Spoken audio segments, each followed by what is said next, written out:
Hey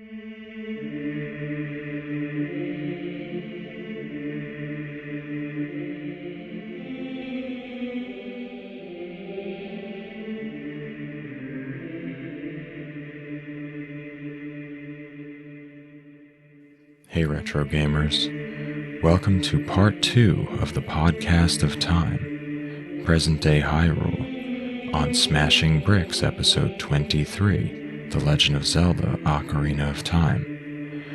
I'm your host Eddie Inzauto, and I'm speaking with James Carter of the Cane and Rinse podcast.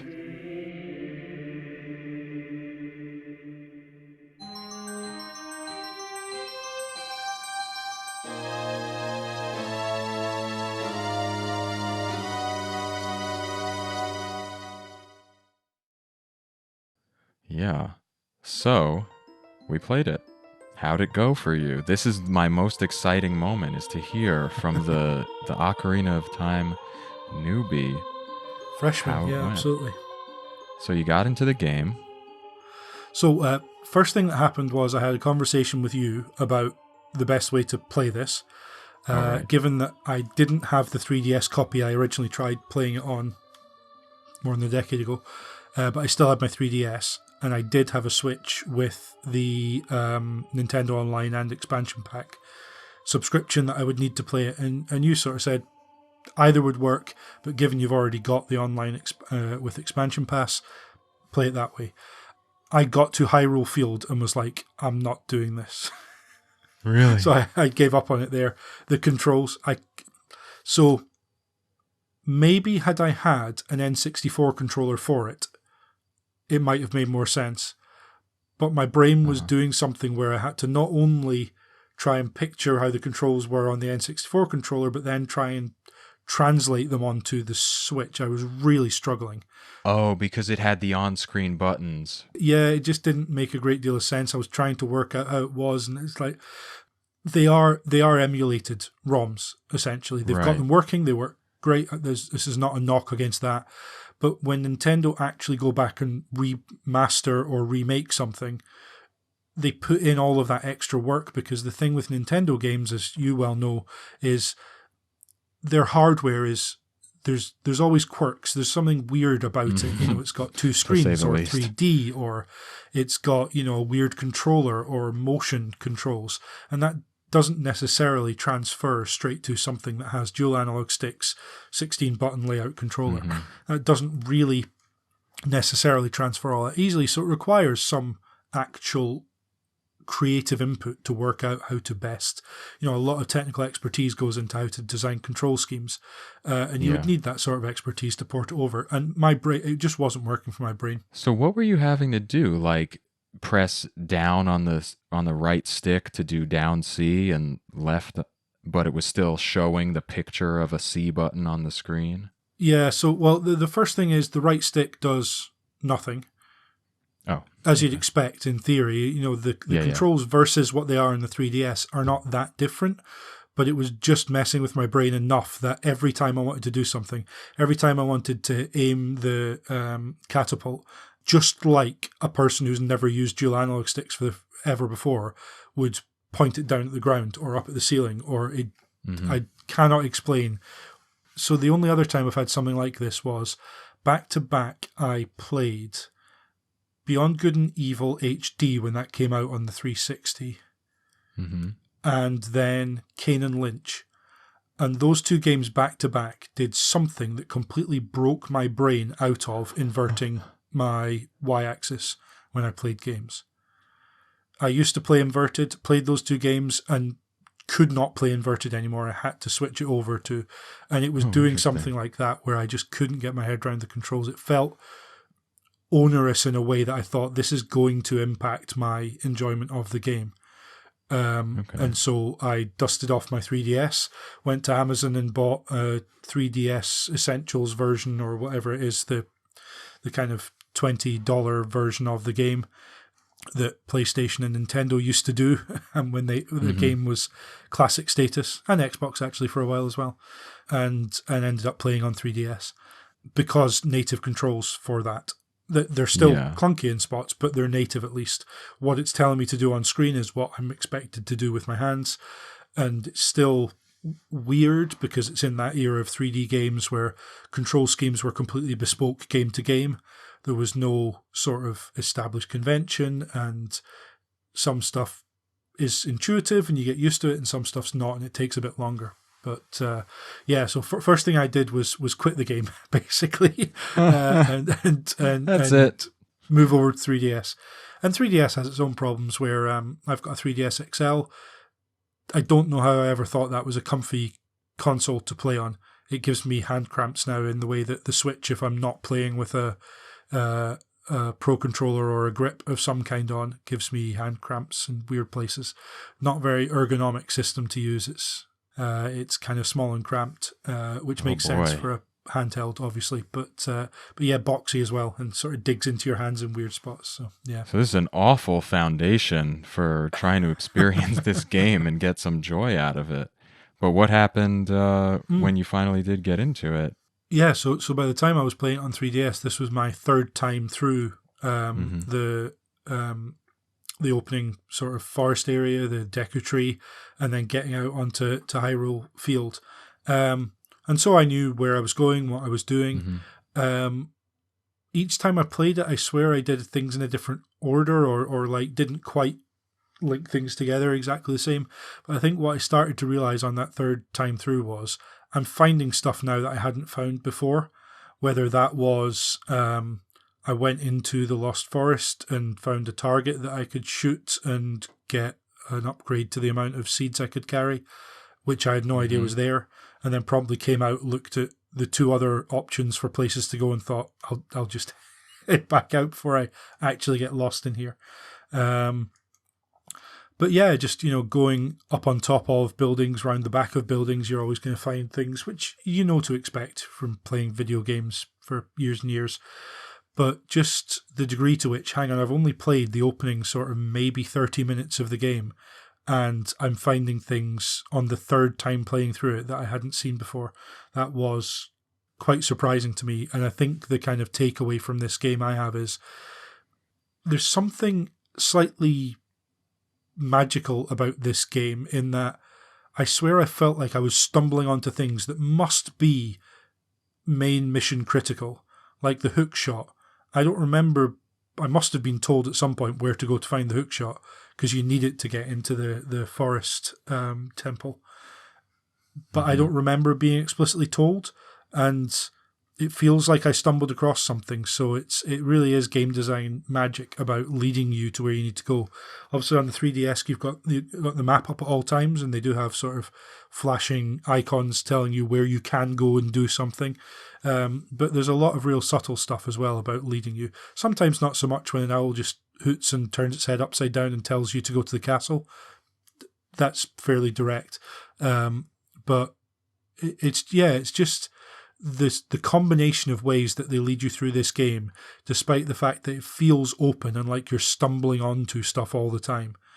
And yet it is quite structured in many ways as well. I think it has to be, because otherwise I wouldn't have found the hook shot before I needed it. So yeah, they drop you into this world, and then they let the things that they put in the world guide you, whether it's, like you said, direct or indirect. So Navi has been kind of a meme as far as how quote unquote annoying she is. And for me, I go from, oh my God, she's so annoying at the beginning of the game, to then you get to a part where you're following the steps that you're supposed to follow, and I'm thinking, oh, she's not actually so bad. And then I get to another section where I say to myself, oh, let me go do these things before I move on. And then she's coming up and saying things to me like, oh, didn't you think that you should listen to Zelda, what she said, or what Saria said? What do you think she thinks about your adventure? Do you want to go talk to her? Maybe you should go over here. Did you hear anything about the Zoras? And I'm like, okay, thanks, but no thanks. Like, can I deactivate you? But it is helpful for guiding you.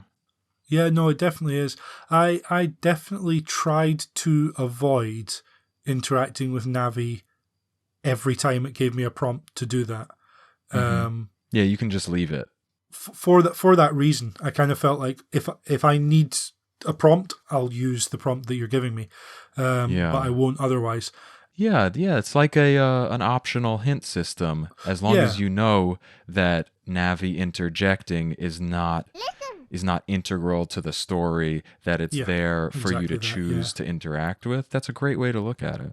Yeah, and I think I'd heard enough about, and I think actually I've heard more about how other companions are annoying. Is it Midna and Fee? I've heard more about how annoying they are than Navi, but Navi is definitely one of the things I knew about going into this game was, well, to get into spoilers, I knew that Sheik was Zelda. I knew we're free to spoil everything. Yeah. This game is 1,000,000 years old, and hopefully everyone has played along in the month prior. And I knew, obviously, from the title, time travel was involved. I'd actually forgotten that Link would age or de-age. And I knew that Navi was said to be annoying, and I think that probably set expectations about right, which is, okay, if this character's going to be annoying, I'll try and dial back on how much I'm interacting with them. So Navi will make, it's almost like background noise of, watch out, like saying, hey, Link, trying to get your attention. But it almost just melts into the ambient sound and music in the game. After a while, I found I didn't find it that annoying, but I think it was that I dialed back on how much I was kind of accepting the prompt to interact. Yeah, maybe that's why I was going back and forth on my opinion about it, because maybe at some times I was just letting it sit there, and other times I was like, oh, what's she going to say this time? Yeah. So you make it whatever you want. But as far as the other ways that the game hints you, I had some examples that I thought were fantastic, like things that seem like they should be unknowable. For example, in Goron City, when you have to play music for the Goron chief, I was thinking, like, I knew this going in, what I had to do, but then I was thinking, how did I know this? When, the first time, how would I? So I was just walking around Goron City, and I talked to a guy, and he said, oh, how was brother? Was he upset? He really likes music from the forest. Yeah. And then there's like a path that links to the forest, or they say he just likes music, and if you play one of the songs that then he doesn't love it, but at the end you kind of hear the correct song, like in the background of what, like the first few notes of it, and then if you try that one, he reacts. Yeah, and it's amazing. It's like so subtle, but like not subtle. I think that's the thing. They give you, rather than having a character or the main character, which has been a bugbear over the past couple of years for a lot of people I know of, over talkative characters, whether it's a sidekick or the main character themselves, who just won't let you sit and work something out. They have to tell you, why don't you try doing this? Why don't you go over there? And I think what Nintendo did with this, that I think spared me a little of the frustration perhaps that other people have felt with, say, Navi or whatever, is they give you so many places you can look for hints. Like, there'll be a Triforce on the ground, play Zelda's theme. Yeah. That's just a rule you can know going forward. And you see it a couple of times, and you internalize it, and you don't therefore think every time you see a Triforce, oh, well, stop telling me. It's like, no, that's the only way you're going to know, so that's what's here. The same as a crack in the wall is going to be bombable once you get bombs. Yeah. But they also have, the character will give you some piece of information of, oh, I like music, but maybe not that one, or someone else you can go and speak to. And you speak to plenty of people and they're not really giving you anything. And if you religiously walked around to every single character and spoke to them over and over, you could get bored quite quickly. But we're kind of used to, and maybe I'm bringing knowledge that I wouldn't have had back in 1998 to this, where if you speak to a character and a second time round, they say the same thing they did the first time, don't bother with them anymore. Go and find a character who's saying something new. But yeah, like a musical cue like that, there's they give you so many different hints and rely on the fact that people aren't going to pick up on all of them, so it's not going to get annoying, but they'll pick up on one or two that give them the information they need, so that it does feel like you've almost had that sort of inspiration because you didn't even notice that you were being hinted at. And even if you do notice, it's not so annoying. It's not like you're being led by the nose. One of the notes I had on this was, it's so clear that this game came before that notion where you need icons on a map and a quest list. And that's not me having a go at games that do that, but it's a completely different design philosophy where they just leave you this open world, trusting that wherever you go, you're going to find something. And as long as that something is interesting enough, it doesn't really matter if that's what you were looking for. And that goes through to Breath of the Wild. Like the whole thing of, okay, I'm going to go in this direction. But as long as you're willing to let the things that catch your attention just take you off path and go and see what's over there. And this game's kind of the same, even more so really, because I watched, as I said to you earlier, I was going to watch a speedrun, but actually I picked 100% playthrough and started watching that. And there were times where the person playing threw a bomb at the foot of a tree and a hole opened up. I have no idea how they knew that was there. Possibly there was someone saying, oh, there's a tree out there that, there's a cavern underneath or something. I didn't know that was there. No idea. If you want to find all the golden skulltulas, awful name, or all of the heart pieces, I don't know how you do that without using a guide in this game. But I stumbled upon enough of them that felt like I just found this thing that made me feel like I was doing a lot of exploration, even though probably there was something leading me there. There was something that made me think that gravestone probably has something underneath it, Yeah, I think you learn the design language as you play, right?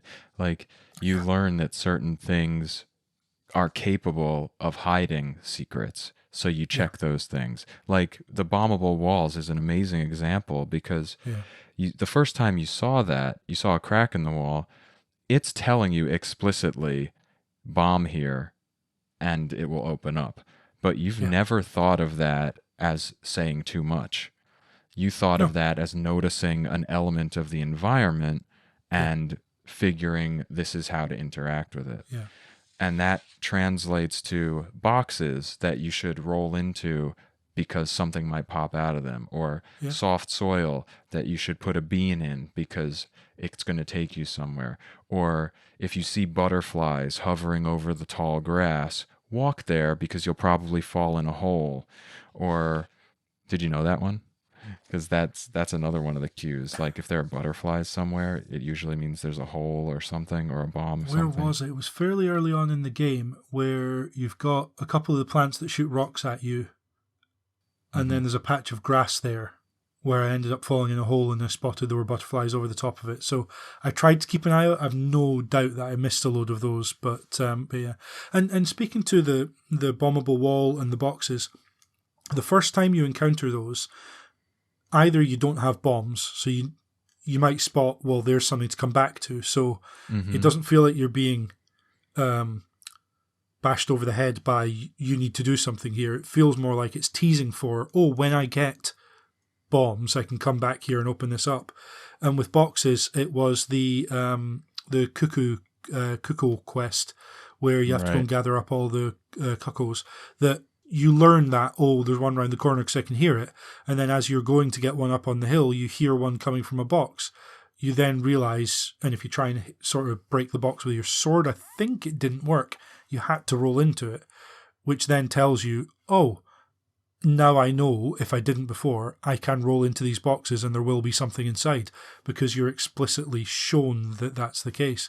And yeah, with the bombs, it was very much at some point I'm going to get something to break these down. And then you go to Death Mountain, you go to the Goron city missions, and you reach one of those walls that literally has 4 bombs around it, and you've already been moving flames around with one of the Deku sticks. And so you already know that that's a thing you can do. So you know how you're going to light these bombs. And it's classic Nintendo.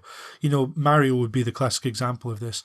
They train you to do one thing, and then they ask you to apply it in a slightly different way, and then they show you something else after that as well, Yeah, do that, and then do this with that, and then do this. It's all additive. Yeah. Super cool. Yeah, definitely. That flame thing. Oh my God. I remember Yeah. when I first discovered that you could light a stick on fire in a video game in 3D space. It's Yeah. like real life. I Yeah. was carrying a stick in the Deku tree and I Yeah. walked by the torch, or no, I thought I saw the spider web, I think. And I said, what if I can touch this with a stick and get it on fire? Oh my God, we can! I can't believe this. Yeah. It Yeah. worked. Who would have ever thought? And obviously, coming to this game after Breath of the Wild and Tears of the Kingdom, that's not really a surprise in that way.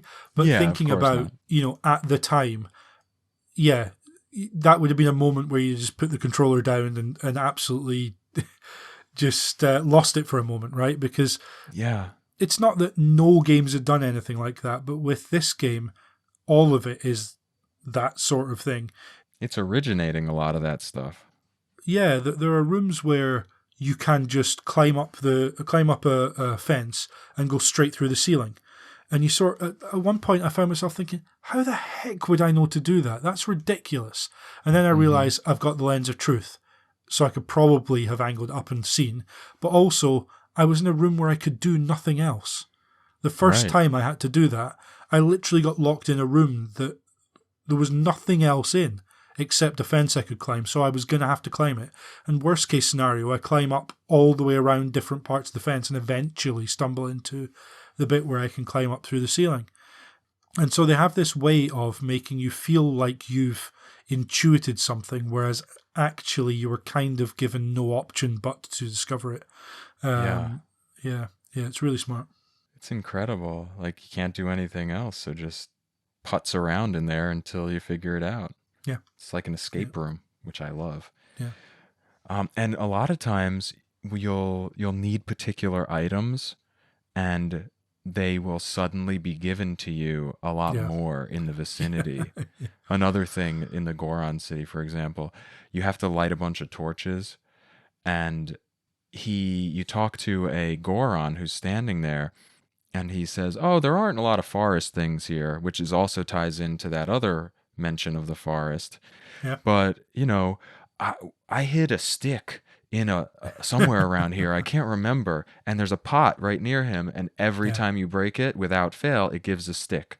Yeah. And then you use the stick to carry it over to the bombs that blow up the wall. Yeah. The first time that you encounter the bomb flower, and the only way you can use them is not by picking them up because you don't have the ability yet you can bring fire to them and activate them. Yeah. And then that leads you to next step, and then the next step, and then the next step.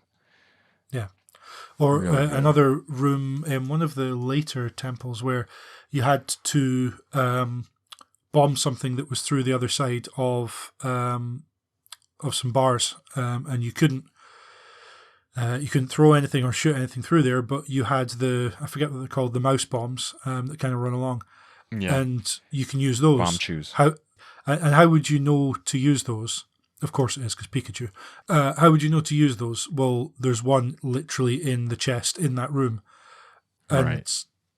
Okay, maybe you let loose that one and you miss it, but chances are you've got plenty in your inventory by that point. It may even be that you have to have, because, as I say, they literally put one in the room. And as you've just said, if you break a pot, get the stick and lose it, use it, whatever, it will always drop that. And so they just, it's the BioShock thing of the first time a splicer shoots at you, they're always going to miss. It's just enough leading the player by the nose without them feeling like that's the case. Mm-hmm. And as I say, giving hints in several different ways and trusting that the player will see one of them and be able to build from that to the solution. Yeah. And this sort of guidance, it spills over into the way that you traverse the world a little bit too.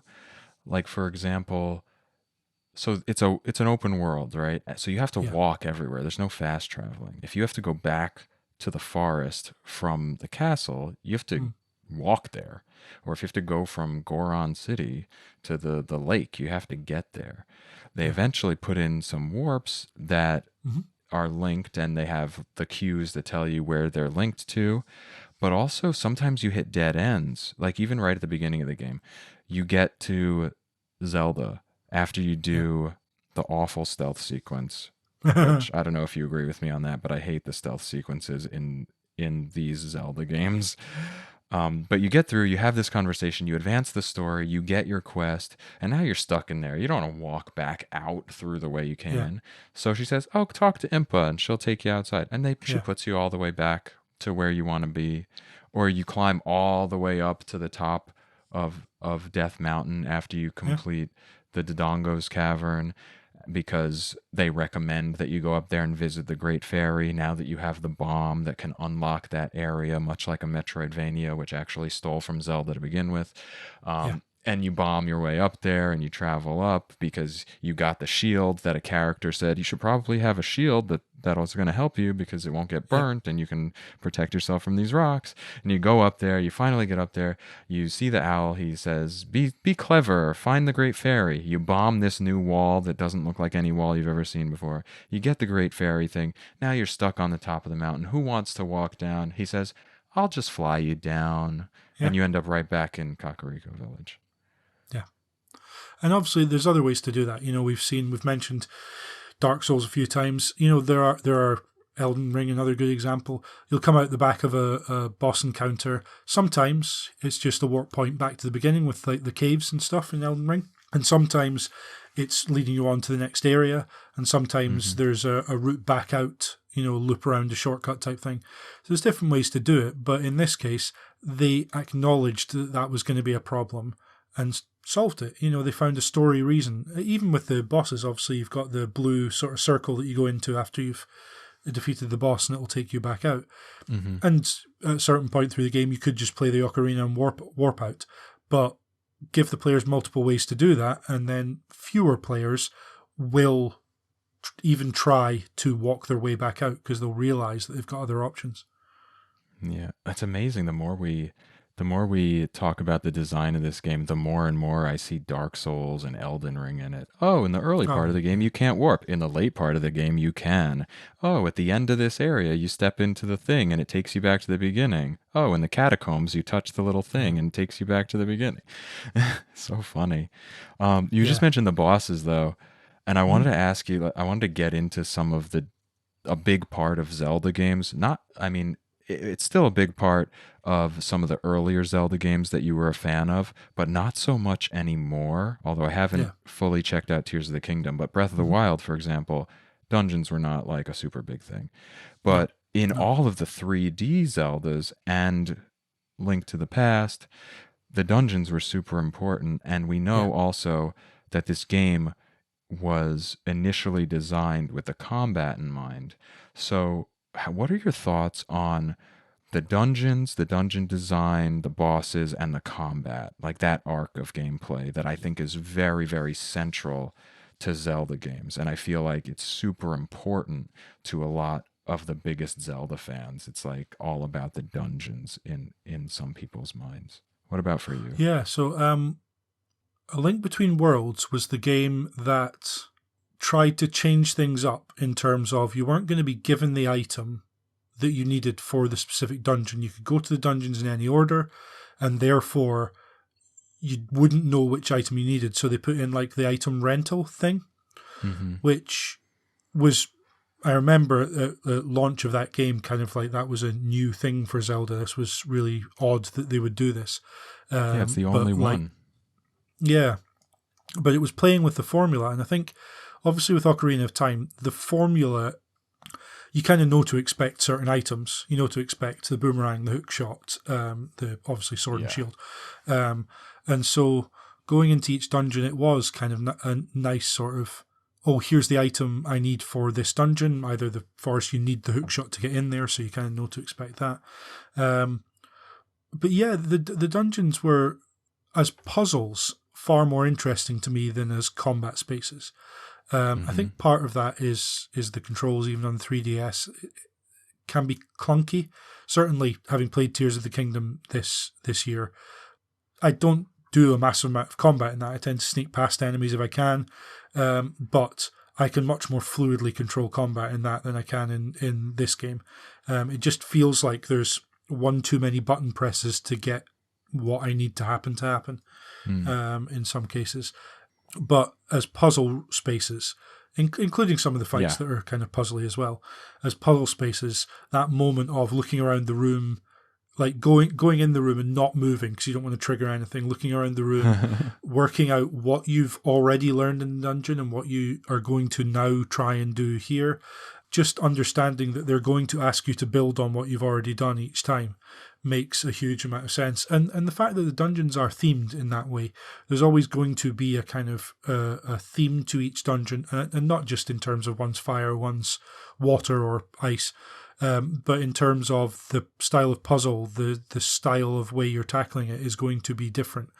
So each one you kind of get a flavour for, and that's really cool, and something that I think was the thing that people felt was missing from Breath of the Wild. So it was really nice to have those spaces to really explore and dig my teeth into.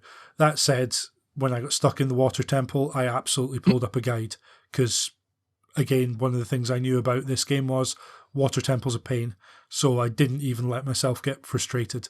I played around a little bit, and once I got lost, which I inevitably did, I was like, okay, GameFAQs guides may not be all that popular now, but they're really useful for being able to see exactly the bit that you're at and not end up seeing stuff that's ahead or having to trawl through too much that's behind.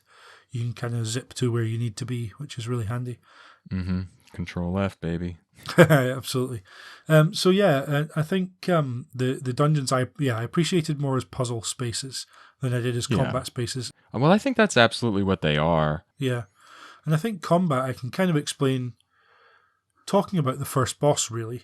Really straightforward. Like, it's going to attack, block the attack, then the eye's going to open up, hit the eye, then you can run in and use your sword. The problem I had was that's not a small space, but it felt very small when you're using like motion controls to aim. While I was in the car, I happened to be playing this, which didn't help either. So I'm trying to angle this catapult to hit it in the eye. And motion controls? Yeah, so the default aiming for the catapult is you tilt the 3DS. Oh my. Yeah. I would not love that. You can do both. You can use the stick as well, but you're using the stick, but also then having to hold it really still because otherwise you're kind of doing both. But yeah, it was a bit odd. And as I say, clunky is how I define the controls, and I think the combat's where that comes out most, because as soon as you're put under time or space pressure, the kind of clunkiness of how you're looking, aiming, targeting, that's where you notice it. Because when you've got all the time in the world, you know, there's a Skulltula on the wall, and you can just kind of stand there, aim your hook shot, fire it. There's no time pressure there, there's no space pressure. But yeah, the combat and the platforming sequences are where I kind of rubbed up against the control stuff most of all. But none of that affects the puzzles usually. Rarely, there might be like a timer, but usually if there's a timer on the puzzle, it means you need to be standing somewhere sensible when you trigger the switch, rather than needing to actually be precise with platforming or movement or anything. So yeah, really enjoyed the dungeons. I think the Forest Temple was probably my favourite of those. Yeah. I really like the boss there, and it's the first time in the game, I think, where it's just truly creepy. I think the Deku Tree is a little bit when you're just kind of getting used to the game, because you've gone from this really sort of friendly home environment, literally Link's home, into this tree, and there's just spiders everywhere and plants attacking you, and you're not really sure what you're doing at that stage in the game. But coming back to the Forest Temple, yeah, it was really unnerving space to move through. And then the Phantom Ganon boss was probably my favourite in the game, just because I hadn't expected to see Ganon at that stage of the game, and it felt like a tease of, oh, remember, this is the guy who's waiting for you at the end. Not that that's a surprise in a Zelda game, but yeah. Yeah, oh man, you mentioned so many things that just that was a lot. So interesting. That was a brain dump. No, it's fine. The control scheme that stresses me out about the version that you played, because a story that I've recounted a few times, maybe on the podcast, maybe not. I played Twilight Princess on the Wii, when it first came out, and I was super turned off by the switch from playing the game with buttons to Yeah. using the motion controls, either to swing to pull out your sword and then swing Yeah. again to do a button press, or especially switching from navigating the space to using the motion controls to point and aim. To aim. And Yeah. that's not a part of this game as it was originally intended, and it No. actually wasn't a part of that game, Twilight Princess, as it was originally intended. And I reviewed both those games, and the second one that came out was the GameCube, even though that's where it was originally designed, and I found it to be so Yeah. much better. But in Yeah. this one, Yeah. you're supposed to just be able to press the button for your item, and it Mhm. goes straight into that first person, and you just move the stick Yeah. and you aim it. Or there's always the option to lock on and then use Yeah. that Yeah. item. Yeah. So that's troubling that they could have added that control scheme that could potentially, for some players, myself included, break the sense of connection to what you're doing. Even though it's like meant to connect you more, it Yeah. somehow detracts more than it adds because of the awkwardness. And that's unfortunate. The gyro controls in the 3DS are a bit of a bad idea anyway, because if you're using the 3D, you can't tilt the screen because you can't see what's going on. You get that double You have vision to look type at it thing. at a You've certain got angle. really narrow window, yeah, which I played with the 3D off anyway, so that wasn't a problem. And it looks great in 3D, don't get me wrong, but especially when playing in the car or when playing with motion controls, it's like I just feel like I'm fighting one thing by trying to do the other. It's just in the Goma fight when it crawls up onto the wall, it's far enough away that I don't think I could lock on at that stage. Mm-hmm. So I was having to kind of free aim and toggling the item on to then be able to try and aim. And while I'm doing it, like the motion controls kind of, as we go over a bump in the car, just like something all over the place. But yeah, I think the answer to that would be, there is a toggle, I believe, to turn it off. I think the thing that made that more merciful is that the combat, certainly the boss fights, are relatively straightforward. I don't think I was ever really too confused about what I was meant to do. If there's an object there that looks important, fire the hook shot at it and you'll probably pull it out of the boss and be able to attack it. The weak spots were never bright glowing orange parts generally, but they were always fairly obvious of where you should be hitting this boss. And the rule of three applies as it does in many Nintendo games for the most part. And so then you just get to enjoy the spectacle of some of the boss fights. The bosses of the desert regions, the spirit one, isn't it? The two witches, the twin something or other. Oh, Twin Rova. Twin Rova. That was really cool. You defeat them in tandem, one and the other. That's your 1 and 2, and then your 3 is they unite to form a fire and ice single witch. Just a really cool idea. Yeah. I always loved these bosses, and particularly when this first came out. Yeah. I can recall my feelings when I revisit this game from back when I originally played it, just because I spent so much time with it and I've played it numerous times. And even now, I find that the bosses, they have this quality about them where there's a combat element, obviously, but I also feel that, like you said about the dungeons themselves and moving through that layout and figuring them out, the bosses are more puzzle bosses than, like, they're more Demon Souls bosses than they are Dark Souls 3 bosses or Bloodborne bosses, Yeah. It's not about having the most skill. It's about figuring out what you need to do, what, like, the gimmick of the boss is, and then doing that. And maybe executing it, because the control scheme is dated and a little clunky, you have problems with it, but it's more about figuring out what that is, doing the thing and seeing it through and seeing how it works.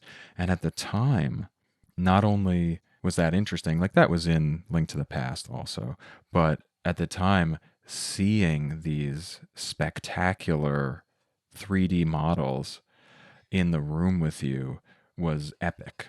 because that wasn't common. Like now it is. No, Now you have absolutely, giant, like you had Shadow of the Colossus. Now we have all the, the Dark Souls boss. We have giant, it's not a big deal anymore. But back then, yeah. coming in and facing those bosses contributed to that overall cinematic quality of the game. Oh, yeah, for And sure. Yeah. and as you mentioned with the tone of like the Forest Temple, for example, Yeah. I felt like the entire game had an interestingly uncharacteristic darkness about it that I Yeah. forget when I am away from Ocarina of Time for a while and I come back and I think, oh, this is a Zelda game that Yeah. that is this serious, where the Yeah. music is creepy, where the tones are dark, where things make me a little unsettled. I love that. They Yeah. really tried to make it, as we mentioned before with Miyamoto saying he wanted to make it cinematic but still a game. Yeah. I feel like that was fully accomplished. And Yeah. even in scenes that were not meant to be scary or foreboding or dangerous, the way that they set up a lot of those cutscenes, they made use of particular camera angles and particular emulations of like a particular lens. Instead of being up close in the people's faces, the scene would be viewed from far away and on sort of a long Yeah. lens and a narrow field of view, where you feel like you're peeking in on something that is private and secret, and it is a small element hidden away within this much larger epic adventure. And I was just noticing that as I was playing, and it was impressing me so much this Yeah. time. And Yeah. I never really felt like I noticed that before, or if I did, I'd forgotten. Did you notice that sort of thing? Yeah, in horror cinema, there's a lot of kind of tropes, not just of like theme and story and character archetype or anything, but in terms of particular camera movements and shot types, and whether it's Dutch angles, or particularly thinking you were talking about sort of lens types being used. If you want to really make the audience feel uncomfortable, you put the camera right in the face of someone who is stressed, and that Mm-hmm. comes straight across. And one of the ways to do that with a wide angle lens, if you get close, you get distortion happens of Yeah. facial features and stuff. It's why you don't tend to use wide angle lenses for portraits unless the distortion is intentional. And in horror films, it's intentional. So you want to choose your lens that gives, particularly if what you're trying to get across is that someone is stressed or scared or threatening enough to the point where they're almost not human anymore. You want to distort facial features because it gives an unnerving sense that something is changing about this person through fear or through malice. And they do that sort of thing here. Nintendo's always been very good at that. In a cutscene, they will get up close, and it will be a cut right into the face of a character that is either scared or Link's reaction. Often we get very almost anime style reactions from Link because he's not speaking, he's not emoting. Link, even in this game, I think can come across as very emotionally neutral, almost emotionally empty, because he's meant to be the empty vessel that the player pours himself into. But when we do get reactions, they're often wide eyes, shock, overreactions almost. And what they do is they stick the camera right in Link's face, so you can't shy away from that reaction. You have to see it. And they do the same with plenty of the other characters as well. When they want you to feel the emotion someone's showing, they will stick the camera in their face. When they want you to feel like you're seeing something you shouldn't be seeing, they'll pull it back, and as you say, they'll show you it from a distance so it feels uncomfortable, like you're prying into something you shouldn't be seeing. It's and when they want voyeuristic. yeah, absolutely, yeah, they'll get that across. Even very early on in the game where you meet Zelda for the first time, you look through the window and Ganondorf, he enters the frame, but they leave the pane of glass there. There's a slight sort of a glass visual effect over it to make it obvious that Link's looking at something he shouldn't be looking at. And then when Ganondorf turns to look at you, it's unnerving because of that, because you shouldn't, you've been caught, is essentially how you're supposed to feel. So yeah, and with the bosses as well, yeah, the perspective of it, just hearing you talk about, it was one of the first times you'd seen the imposing size of a boss towering over you. It's something Yeah. that people talk about with VR often is, you go to Resident Evil 4 in VR and suddenly it changes your relationship with that game. You actually feel, even more than in a 3D environment on a flat screen, you feel how much bigger they are than you as the character, particularly in first person VR experiences. And I think that's where conflating the 3D of VR and the 3D of this kind of game really does work, because it completely changes the perspective and the scale of what you're dealing with to move from 2D to 3D to then VR. Yeah, that's a great point.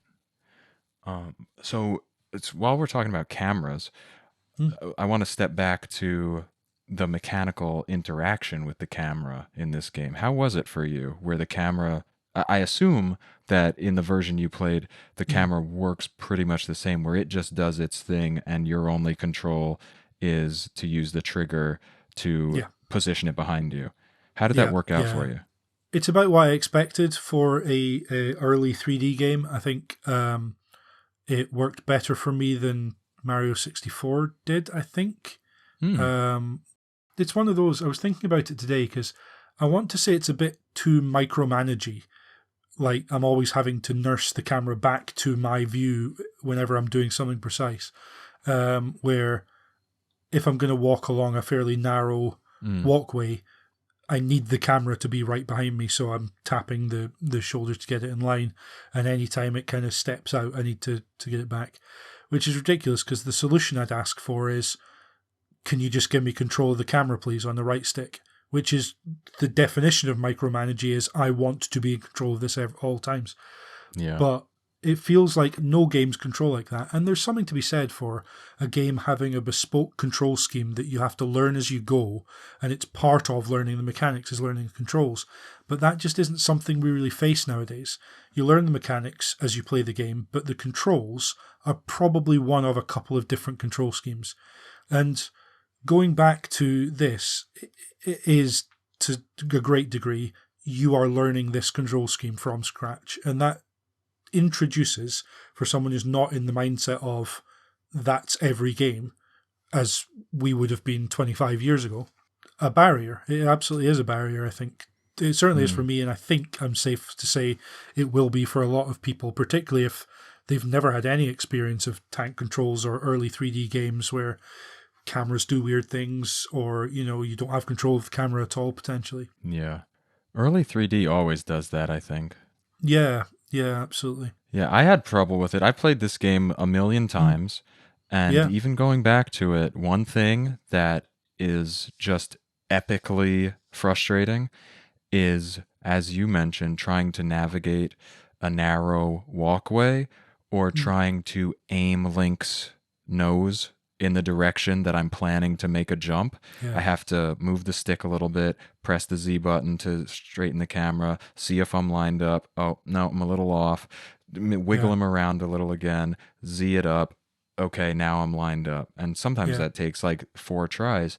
And yeah, it comes down to the stick not really being analog. Link yeah, really only moves in like 4 directions. Like you can, or less than unlimited 360. You can't just yeah, kind of yeah, curve him. He's going to go either yeah, straight or twitch out to the side, yeah, and then because the game has that automatic context sensitive jumping that's supposed to make the game easier for you so you don't have to press the yeah, jump button, he just leaps off the edge of something and you're yeah, like, I was only like a half a foot away from the edge. I just wanted to yeah. stand I know. near I it. just wanted to I get to didn't the want to end, fling please. myself to death. Yeah. So there's two examples of that. One is the stealth section you were talking about. There's one point you don't know you have to, but you can go up and over like a beam across the top that has like plants over the top of it. Yeah. And that's from a fixed perspective where you're pulled back and you can't put the camera behind Link. And I walked off and just jumped down. Thankfully, he grabbed and I pulled myself back up and went. But I ended up like nudging my way along that because you can't really see if you're at one edge or the other of that beam that you're walking across. I made it. It was fine, but it was definitely like I was sort of nudging my way across, nursing Link across it. And the second was is it Kakariko, where you get the cuckoos? Yep. As I was doing that, I spotted that there was a couple of boxes and then there was a wooden beam around with someone running across the top of it. One of the people who runs around Kakariko Village was running across the top of it. And I kind of had a look around and spotted that there was a hole in a wall I could get to, and probably a secret there.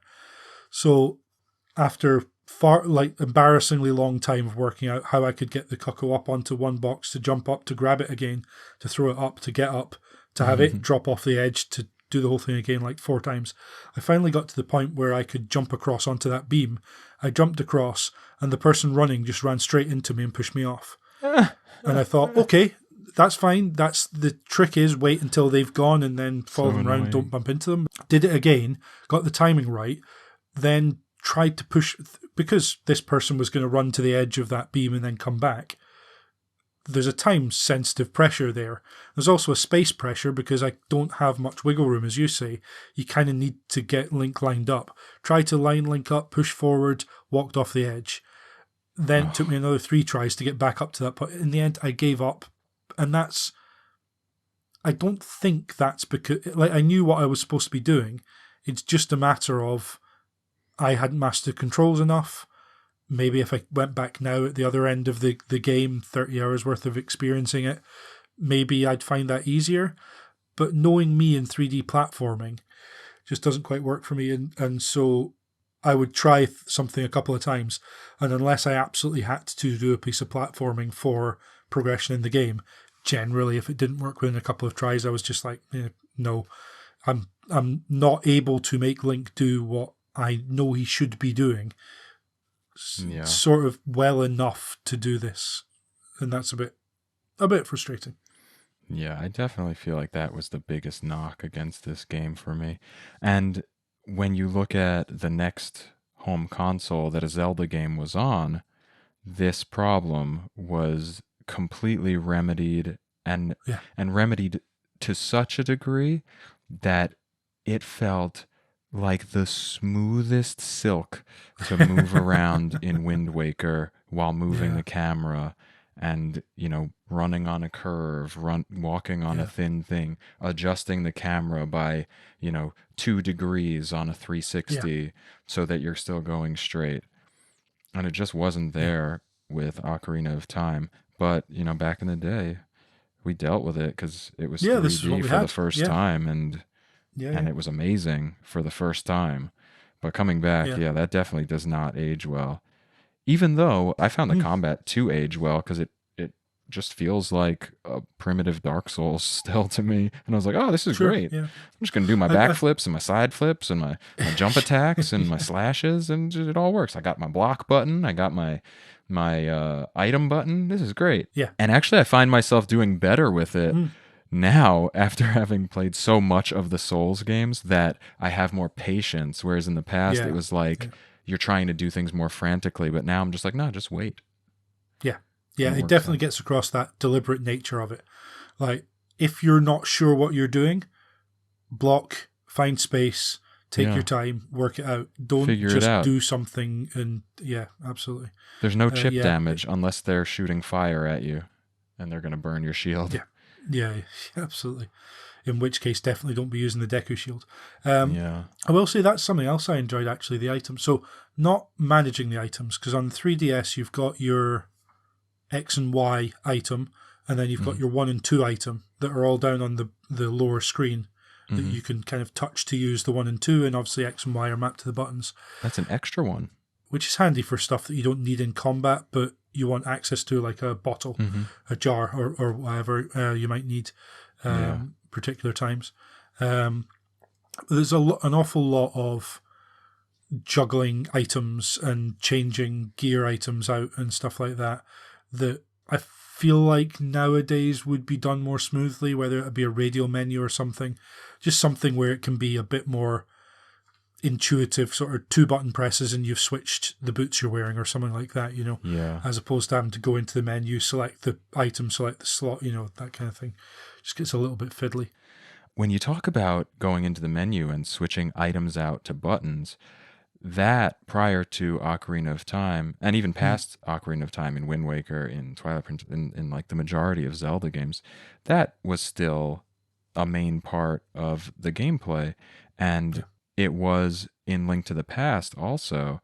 And I think what I felt when playing this game after my most recent Zelda had been Link to the Past was that this felt like a perfect translation of what I felt in Link to the Past to the 3D space in a new Zelda, because it took kind of that formula and just made it new and fresh and 3D, and it felt really good to me. And I wanted to know, as someone who played Link to the Past, or in the original time of it being current, and now coming back to this game so many years later, did this still feel like Link to the Past translated, and did it feel like it was done well, or did it not at all? So I said earlier that in my mind, Link to the Past, Link Between Worlds, Breath of the Wild, and Tears of the Kingdom made sense. Even not having played the ones in between, that made sense as an evolution. Like, obviously a big jump, but it's made sense in my head that was the natural evolution. Like, they could have not made the other games, and people in Nintendo could have looked at what they were doing in, say, I don't know, Skyrim or Uncharted or whatever, and said, oh, we can do something like that with this old Zelda game we've got, and got to Breath of the Wild. Playing this now, it's like, no, this was the step to 3D. Obviously, this was the step to 3D. So you do feel that way? Yeah, definitely. Okay. Like, the dungeons are there. Like, even in as much as, like, Rauru, Impa, these are characters I know from Breath of the Wild's Tears of the Kingdom. Mm-hmm. Who, by the way, were originated here for the most part. Like, the vast majority of long-standing Zelda characters and a lot of the items and conventions, a lot of them started here in Ocarina of Time, too. A lot of the enemy types, the Dead Hands, there's an enemy type similar in Tears of the Kingdom. Yeah, just loads of stuff. Like, a load of the enemies, and obviously they're polygonal. I don't think they necessarily look as nice as Link to the Past versions of those enemies, or would have looked in that game, just because this is early polygonal artwork. It looks blocky, it looks a bit weird, a bit mushy in places. All the 3DS actually looks pretty decent, I think. But yeah, it suddenly becomes clear that this was the linchpin for bridging between A Link to the Past and everything that would come thereafter. It generated all of these characters that are completely different, but they're the same archetype and character name. And so you kind of see, all of that stuff that I think of from Breath of the Wild or Tears of the Kingdom was hearkening back to this. I just didn't have that touchstone. But what I had was the touchstone to Link to the Past, so all the stuff they pulled from that made sense. But yeah, you see the lineage, having sort of played the before and the after. This sits in the middle so perfectly. It really does. Okay. That's good to hear, because that's how I felt. But I want to get to our final thoughts and our rating here, but I can't, in good conscience, not question you on the music, because to me, I think I mentioned it earlier, starting this game, even now, even after I've played it so many times, the opening track, the sound effects, the music when you meet the Deku Tree, the music when you're in the dungeons, the music when you hit Hyrule Field, everything to me, it's a lot of nostalgia for sure, but I still think the music in this game, from also the cutscenes, the one-off tracks, they are just so on point and hit the ball out of the park again and again and again. And Koji Kondo's a genius, but I wanted to know your opinion. So yeah, not having set me up for this one at all.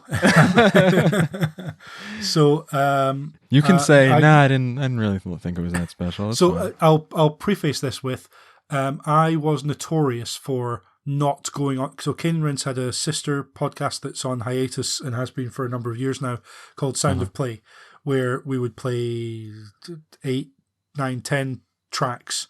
We would have community suggestions, and we would have a host and a guest on, and they would make suggestions for tracks. They would talk about the tracks, where they came from.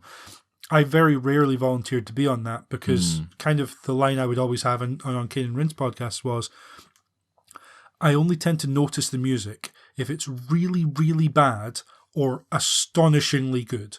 And by astonishingly good, I don't mean it's like I don't have any sort of qualification to judge the quality of music. Just, it's either going to be a Rockstar game where it's probably a licensed track and a track just grabs my attention. Burnout music struck me because it's licensed tracks in the way that Tony Hawk strikes people, a lot of people. And generally, music sits in the middle of, it wasn't really doing anything for me, so I put a podcast on or something. Like absolute just trash tier behavior that I really should not be getting away with them. But in this case, so the notes I made a couple of pages worth of notes that I kind of condensed everything down to. But the notes I made started with aesthetics, and the graphics comment, the only graphics comment I've got in there is, this is clearly in the rough 2D to 3D transition. That's the only graphics comment I've got, which isn't fair because this game does some great things visually. The other 3 comments are all about sound. The first one is Link's footsteps. I only noticed it when he was adult Link for the first time, that they sound different on different surfaces. That's just not something I expected this game to do. It's a really simple thing. It's, it's not groundbreaking. Plenty of games do this. But the fact that level of detail went into the sound it just knocked me over. I ran back and forward across different surfaces a couple of times, and I was like, wow. And the next one is the music in Kakariko Village. I will never not hear House of the Rising Sun by the Animals. It doesn't sound that much like it, but I can fit the lyrics for the opening into the music that plays when you're in Kakariko Village. So and the opening sort of few notes just remind me of it enough for some reason. And the last point is the music. It's absolutely astonishing, the music in this game. It is unbelievably good. Like the fact the fact that, and a lot of it's the Ocarina tunes. Even if I wasn't playing, I tried to play the notes in time with how they were actually meant to be, but it doesn't actually matter how you time them. Zelda and Saria's, can't remember what Zelda's is called actually. Zelda's Lullaby. Lullaby, thank you. Yeah. And Saria's Song, I think it is. Yeah. But those 2 in particular, every time I got to use them, I was like, I can't. You only hear a tiny snippet of the music, really, but it's just, those are earworms that I will not get out of my head for a long time. And that's just 2 tiny little sort of tunes that are there as Ocarina tunes, let alone some of the music for each of the dungeons and going out onto Hyrule Field, as you say. It's just, it's up there with everything. Like Final Fantasy is a series that I have a lot of, that this game goes up alongside that for me. It's just, it's music that is so iconic that I almost knew the music without having played the game. Amazing. Yeah. I'm so happy to hear that, because even though I'm also not typically all about the music, like maybe the sound of play and all that, I was never one to be on a show like that or to really talk about music at great length. And the tracks and games that would stand out had to be really good. And this one being so good to me, and I was just about ready to say, well, he doesn't really care about music. It's fine. Don't worry about it. And then you come back with that, and I'm like, it's that good, isn't it? If there is one thing, like the exploration and the secrets and that side of things is obviously knocked me over. But if there was one thing that was truly the surprise of this game, it's how much. I don't even know if the soundtrack is available, but I will absolutely be listening to this music whenever I get the chance. Oh, it is. Yeah. It is, definitely. And we barely talked about how the ocarina works, but it's related to the music. It has all these great tracks the ones that will warp you, the ones that do different things, like changing the day and night cycle, which, oh yeah, there's a day-night cycle here in this Nintendo 64 game in 1998. Forgot to tell you that. Yeah. That works and has different things that happen at different times of day, whether you see a character day or night, they're in a different place. But like back to the Ocarina, it does all these different things. And whether it's raining, once you get the Song of Storms, you can also play that to change. Incredible. The Ocarina does all these different things. It's all music-based, and it began the whole trend of Zelda games having a central instrument and musical-based item that was really central to the plot. Like we had the flute before that just traveled you around. Yeah. And in Link's Awakening, there were instruments. The whole plan was to get the instruments back together, but there was no real item like the Ocarina. And it really melded the fantastic, amazing, next level Koji Kondo music with the gameplay. Yeah. Super good. I couldn't get over it listening this time. I was like, man, I forgot how good this is. Yeah. Yeah. Anyway, something special. All right. So we've talked for literal ever about this.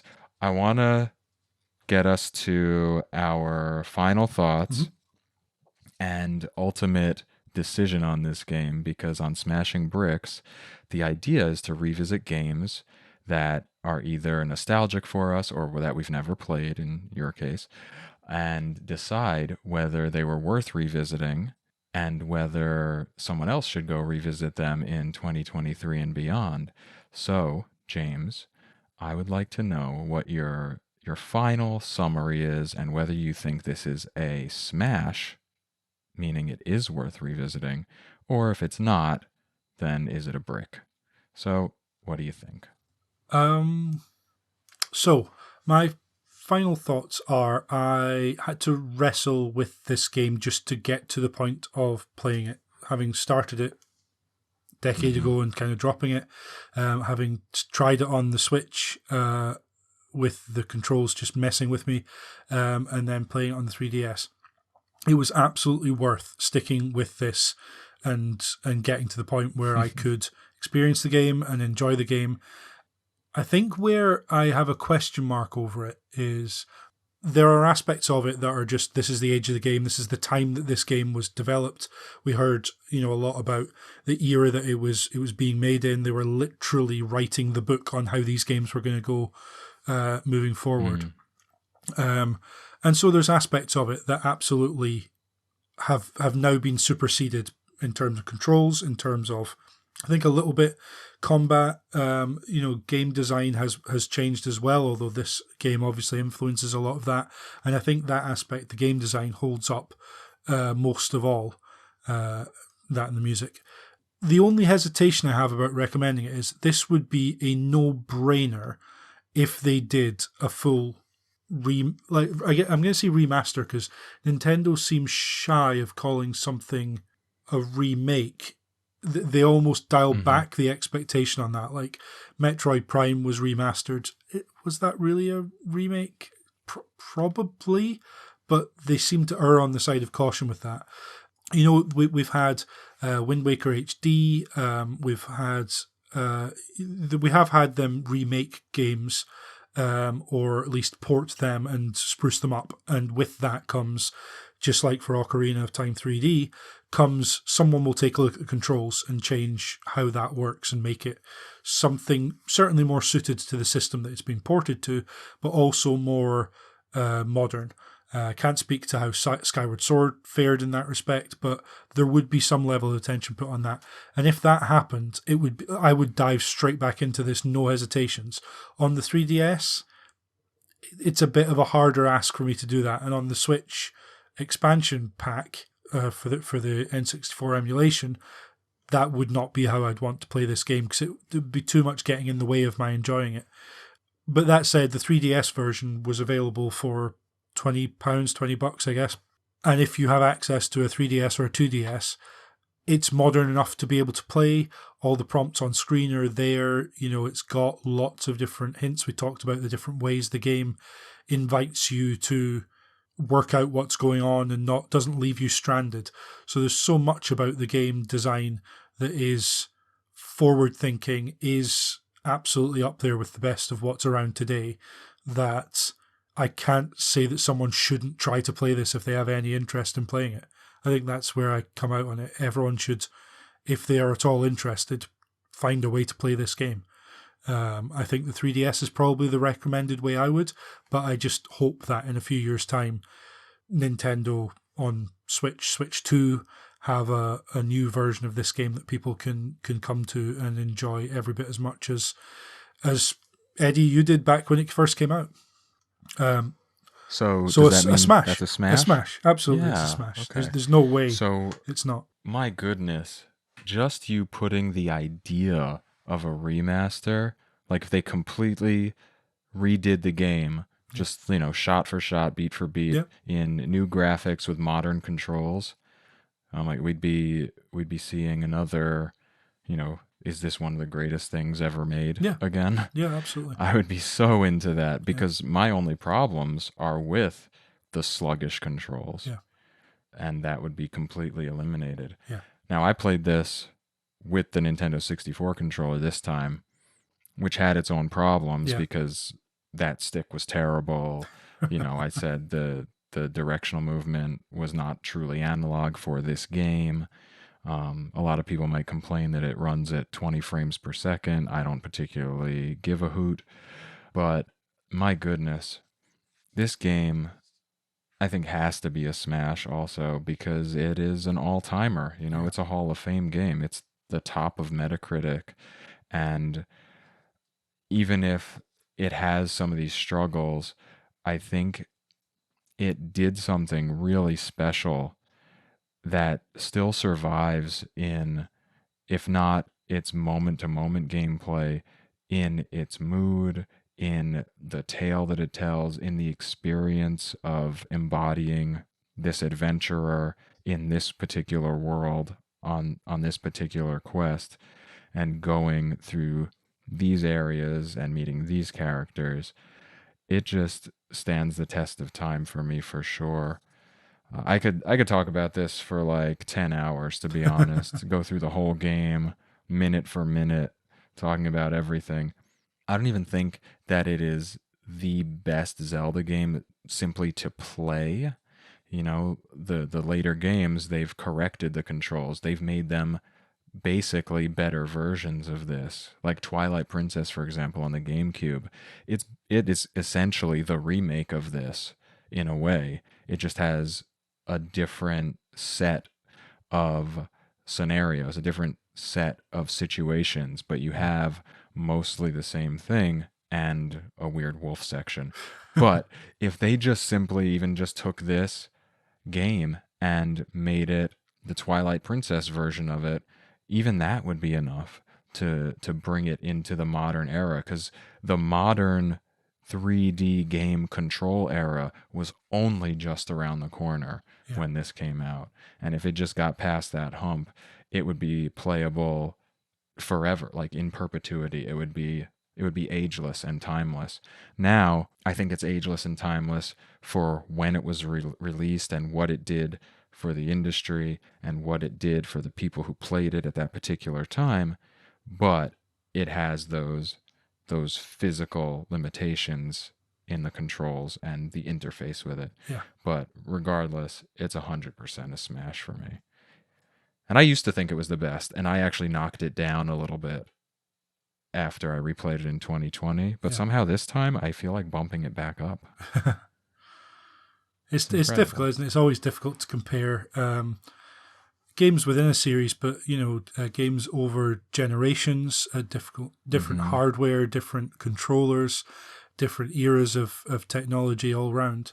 It's really difficult, but the impact this game had, both in terms of critical reception, but in terms of other game developers, it just can't be overstated. It's not possible to overstate the impact this game had. Yeah, it's true. It's one of the most impactful games and one of the most historic games literally ever released, in my opinion. And I guess in the opinions of many other people. So, with that, The Legend of Zelda Ocarina of Time is a smash and was/is worth revisiting in 2023 and beyond. Thank you so much for listening and playing along with us, everyone. And thank you so much, James, for joining me on the show today. Is there anywhere you'd like to direct our listeners to anything you're working on?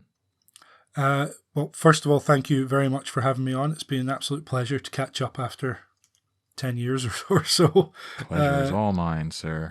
No, not at all. It's been a fantastic experience, and thank you very much for that. In terms of where to find me, any of your listeners who don't already know of and or listen to Cane and Rinse, that is a podcast that's been going for 12 years now, pretty much, where we do similar thing to Smashing Bricks. We take a different game every week, and 3, 4, usually 4 of us will have replayed or played for the first time that game. They are always at least a year old, I think, pretty much, but they're not always as retro, though sometimes they are. And we just go in as we did here, 2 hours of kind of wherever the discussion takes us, hitting the kind of the background to the game, the critical reception, the sales, and then talking about its development and how the game struck us, and kind of trying to give an appraisal of a game sufficiently far after release as to kind of put it in some kind of context. And yeah, nice. You can find us wherever you find this podcast. You will find Cane and Rinse as well. And you will have 5, nearly 600 episodes to go back and listen to that we have covered different games and series and franchises and all sorts. So yeah, plenty to dig into. Oh my goodness, it's so many, and they're all so good. Especially episodes 93 and 96 from August 12th, 2013 and September 2nd, 2013. I don't know why those are so good, but if you check them out, you might figure out why. The best episodes we've done, I hear. Yeah, exactly. Never to be beaten, like Ocarina of Time. The best. Yes. Okay, so go find James there. But first, take a look at your Apple Podcasts or whatever podcasting platform you're on. And if you've made it this far, leave us a generous and helpful 5-star rating and review, because it's totally free and doesn't take much time, and I would really appreciate it. And if you want to go above and beyond that and support the show monetarily while getting some fun perks, head over to patreon.com/smashingbricks and become a patron for as little as $1 a month. You can also jump in at the awesome Fire Flower tier and choose a specific game to be played on an upcoming Power Up episode. You can read my personal notes for each game we play. You can get ongoing recognition on the show, or you can even join me on a guest episode at the higher tiers of support. Again, that's patreon.com/smashingbricks. Smashing Bricks also has a Discord, which is our cozy place to chat about anything with the community and to leave commentary about upcoming and past games or suggest games to be considered for the show. Check out the Smashing Bricks playlist to see what you think needs to be added, or evangelize the games already listed there. Links to everything mentioned, plus Instagram, YouTube, Facebook, Twitter, and Twitch, can be found in the episode description and at our link tree, which is linktr.ee/smashingbricks. As for next episode, I'll be joined by returning guest Mark Basada to play and discuss Teenage Mutant Ninja Turtles for the Nintendo Entertainment System. So get your hands on a copy, play along, send in your thoughts, and join us next time on Smashing Bricks. That wraps it up for today. I'm still Eddie Inzauto. That is James Carter. And until next time, may the nostalgia be with you.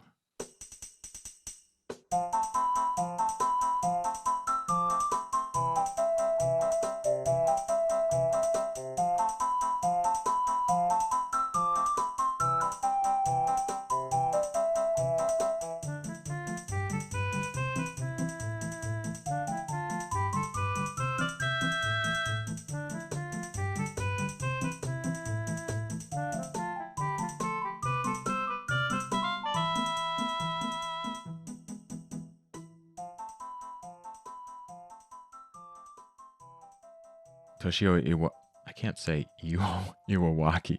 Toshio Iwawaki. Shoot me.